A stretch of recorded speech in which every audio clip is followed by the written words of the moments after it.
ज्योति ज्योति ज्योति हाम्रो भक्तिको शुभ मङ्गनीसँग हामी उपस्थित भएको थियौँ र यो सँगसँगै हामीले पनि हाम्रो वंश उत्थान समाजको एउटा सानो कार्यक्रम यो सँगै राखेको थियौँ। खास गरी के भने ज्योतिको बुबा मनबहादुर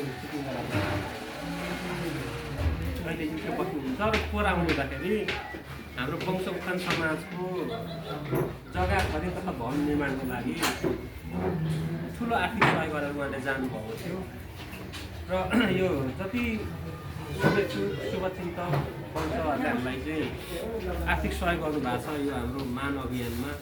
त्यसलाई चाहिँ हामीले सानो एउटा सम्मान प्रमाणपत्र दिने भन्ने हाम्रो निर्णय थियो। त्यो निर्णयअनुसार चाहिँ उहाँलाई हामीले आजै नभएर केही दिनमा पनि दिन सक्यौँ, सम्मान गर्न सक्यौँ। तर उहाँ चाहिँ छिटै नै लगभग हप्ता दिनभित्रमा चाहिँ युके फर्किनु हुँदैछ र फेरि कहिले आउनुहुन्छ होइन।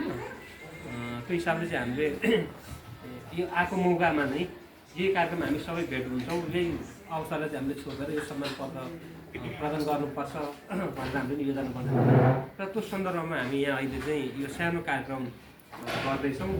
र यो सम्मान पत्रमा के लेखिएको छ भन्ने कुरा म एकचोटि पढेर सुनाउँछु र पढेर गएपछि यो सम्मान पत्र चाहिँ किरावा शिक्षक वंश उत्थान समाज केन्द्रीय कार्य केन्द्रीय सदस्य तथा समन्वय समिति उपत्यका लेखन समितिको उपाध्यक्ष मित्र कुमार शिवप्रकाजीले हस्तान्तरण गर्नुहुनेछ भन्दै म यो यहाँ लेखिएको यो सम्मान पत्रमा लेखिएको बेहोरा चाहिँ यहाँलाई पढेर सुनाउन चाहन्छु।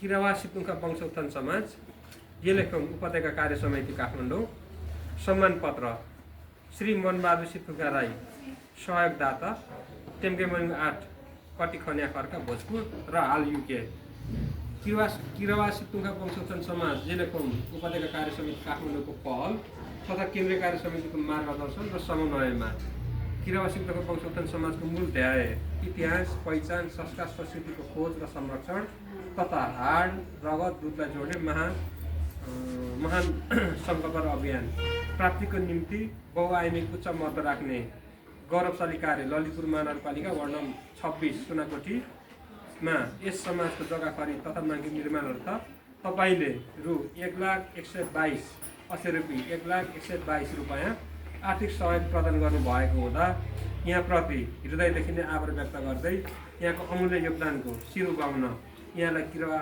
सिपुङका वंश उत्थान समाज येलेखम उपत्यका कार्य समिति काठमाडौँद्वारा यो सम्मान पत्र प्रदान गरेको छ। साथै यहाँको सुख शान्ति समृद्धि सुस्वास्थ्य र दीर्घायुको लागि सुम्निमा पार्यङसँग कामना पनि गर्दछौँ।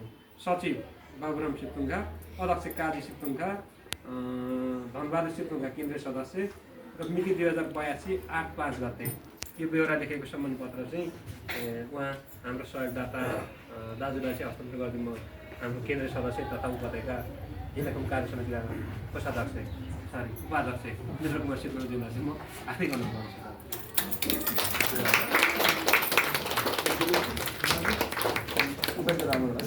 दाजुलाई फेटा पहिला घाँटीमा लगाइदिनु फेटा एउटा उयो घाँटीमा लगाइदिनु होइन फेटा लाउनु हुन्छ दाजुलाई लगाइदिनु उयो घाँटीमै लगाइदिनु भने यस्तो हुन्छ। अब यो भन्दा फेटालाई हो त्यसरी घाँटीमै लगाइदिनु टाउकोमा लाग्नु टाउकोमा लाउनुपर्छ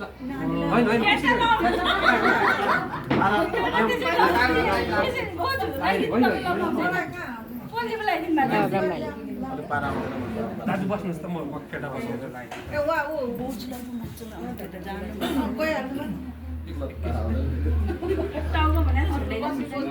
सहयोग गर्छ तपाईँले। दाजु यही 15 गते जाने भनेर हामी चाहिँ सम्मान कार्यक्रम पनि राखेको हो। अझ अलिकति टाइम हाम्रो चाहिँ यस्तै खालको भयो। अब उहाँको पनि टाइम अब नभएको कारणले गर्दाखेरि हामीले आजै बनाएको। यस पछाडि चाहिँ अनि कोही पनि नजाने उफ्रिने आज भत्किन्छ कि भन्ने प्रकारले समय दिन्छ तपाईँले। हुन्छ त्यसो भए देउला र बेहुली भएपछि भइहाल्छ।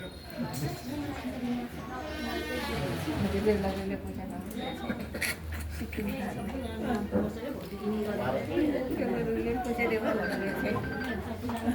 चाहिँ ठ्याक्कै साइजमा उ गर्नु ठ्याक्कै यस्तो सम्मान कार्यक्रमहरू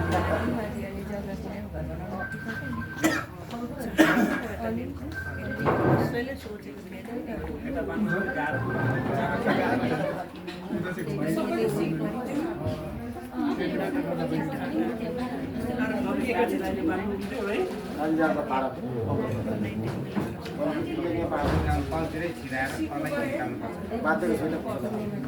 निकाल्नुपर्छ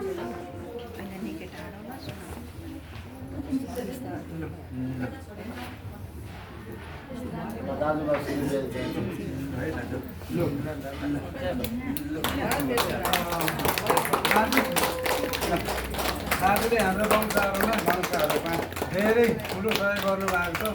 फर्स्टमा दिनुहुने पनि हाम्रो दाजुले पर्नुभयो। दाजुले जुन मेलो लगाइदिनु भयो त्यही अनुसार हामी सफल हुँदै गएको छौँ। अझै पनि हामी आशा अपेक्षा पनि राख्छौँ।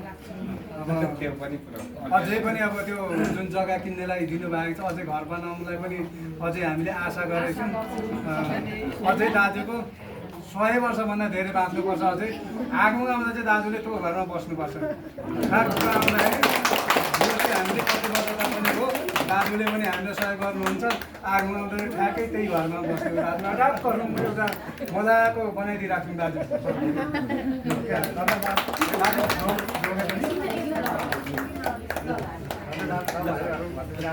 अब यसो हाम्रो एउटा सिप्तुङका भाइ सबैजना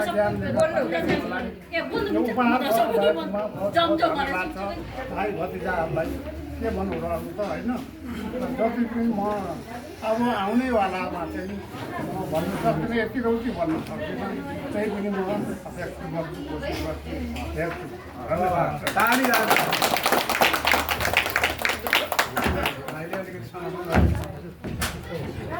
दाजुले यति भन्ने कुरो छैन। अब दाजुको भाइ